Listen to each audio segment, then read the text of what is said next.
Hey minions, welcome to Crank It Up. I'm Jim Price, and on this episode of Action Awareness, I want to talk about Teleport Overflow of the Star Roamers.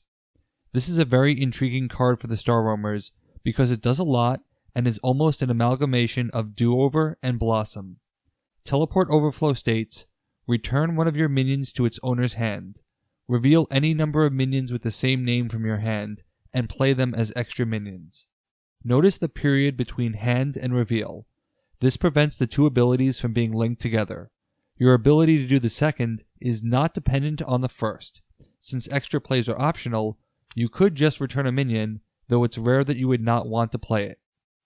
But if you can return a minion, you will have to, which means that Teleport Overflow will have all the same problems as Do-Over in terms of what I call minion equity. By returning it to your hand, you forfeit any actions and power counters on that minion, not that the Star Roamers have any anyway. However, Teleport Overflow gains special meaning for the Star Roamers because of Ship's Engineer, who can let another minion move to a different base, which is often what you want. Ship's Engineer is actually vital to Teleport Overflow unlocking its full potential. This actually turns Teleport Overflow from a Do-Over in Blossom to a Bear Rides You in Blossom. There are times when you would want the minion returned, if it had a strong on-play ability.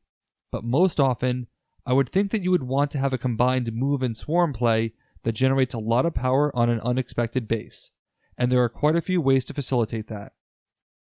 If you notice, there are a few more nuances to Teleport Overflow. Like Blossom, the extra minions can be played on any base, which offers a nice flexibility. Also, despite how the card might seem to read, the name of the minion you return does not have to match the name of the minion you play. These are discrete statements, and it is clarified in the rulebook that they can be different. This means that the minion you move does not have to be the same as the minions you play, which offers a lot more flexibility. It basically gives you one more minion to play with Teleport Overflow, which has no limit on the number of minions that you can play, other than having the same name. Because this is at worst a Do-Over and an easier Blossom to facilitate, most of the same combinations will apply. Anyone who wants 3 to 4 plays simultaneously, your War Raptors, Jumpers, Bayakis, Howlers, all those use cases still exist, and likely get stronger if you have the right cards. I like that you get to reuse the Howler again, making it a great card to help you bring out your Great Wolf Spirit, but looking at the specifics of the Star Roamers, there are quite a few combinations I like. The first is spamming locals with Innsmouth. Unfortunately, you have to reveal your hand at the time you play Teleport Overflow. The revelation happens before any minions are played. This means that future locals would not be among those revealed, and unfortunately, you cannot keep playing locals as long as you continue to draw more. But, you may still have a good number of locals ready in your hand, and many can be put onto a base. Having Dagon to play one more makes this even stronger, particularly when you consider the power that Dagon itself adds. Then, when you break that base, you can play Return to the Sea and name locals. Because they all have the same name, they would all be returned, and they can all be moved by the ship's engineer, sending a swarm of locals into a second base for a surprise surge of power. If you could wait one more turn and preface this with the deep ones, the play is even stronger. Not that star roaming aliens need any more help, but I love the ability to not only return and replay an invader, but to play 2 of them. Teleport Overflow functions like an abduction that lets you play the second invader, which a science officer can return to play a collector who returns the first, allowing you to play an invader as your regular minion for 3 points in a single turn. Blossom was capped at 3 minions, and this is okay because there weren't that many minions that come in more than 4. We've already covered the locals, and groupies just chain themselves anyway, so the ability is wasted. But we're getting a new faction that has multiple copies, and that is the Musketeers, who have 5 total young Musketeers. There are ways to use the Musketeers to get 2 or 3 actions, one of which can be Teleport Overflow, and the other can be One for All. Thus, each young Musketeer becomes a 5 that previously didn't sit on the board, and when you factor in the other movement of this faction, it's easy to break multiple bases with this approach. Another minion that appears 5 times is the Mild-Mannered Citizen. If you have a fully stocked superhero brigade, you can play all your mild-mannered citizens on the base of your choice, particularly 2 bases. This makes it difficult for your opponent to guess which base is your target, because any one of those mild-mannered citizens could become the burst, who could move to the other base.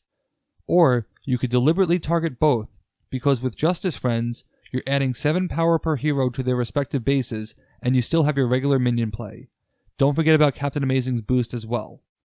Starlight is another play that I don't like as a Blossom play, but I like as a Teleport Overflow play. Normally, I wouldn't lead with a minion like Starlight, and you don't necessarily have to. Starlight can be a regular minion, as long as you have another minion to move as part of Teleport Overflow. You can return a minion to move it onto a base where Starlight would be, then play multiple Pinkies with Teleport Overflow. Each Pinky becomes a 3, while giving an extra power to Starlight. 3 Pinkies generate 12 power, and with Starlight's base power of 5, the original minion should add at least 3 because of Starlight, for a total of 20. If the moved minion had an encouragement power, you can go from having 20 to at least 24, which can get you most bases of your choice uncontested, with very little setup.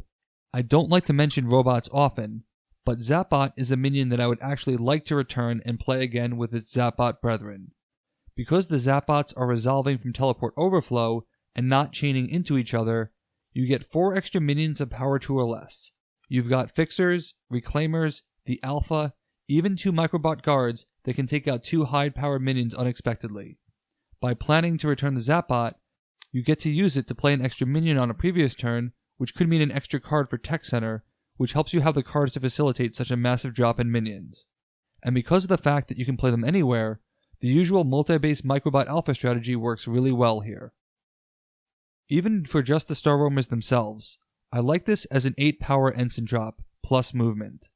I'm actually pretty underwhelmed by the Ensign, so they tend to clog my hand.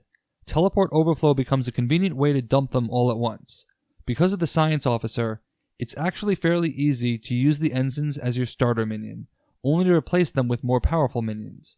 This helps you accumulate them in your hand, setting up the eventual Teleport Overflow play. Teleport Overflow does have a lot going on with it, but its hybrid nature offers a lot of potential.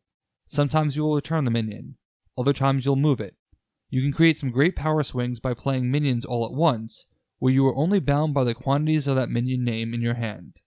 It won't help every faction, but with one simple card, it can still be a move and summon, and there is always room for that in my deck. What do you think of this card? Let me know in the comments. That's it for this week. Thanks for watching. Be sure to like and subscribe. Let's shut it down.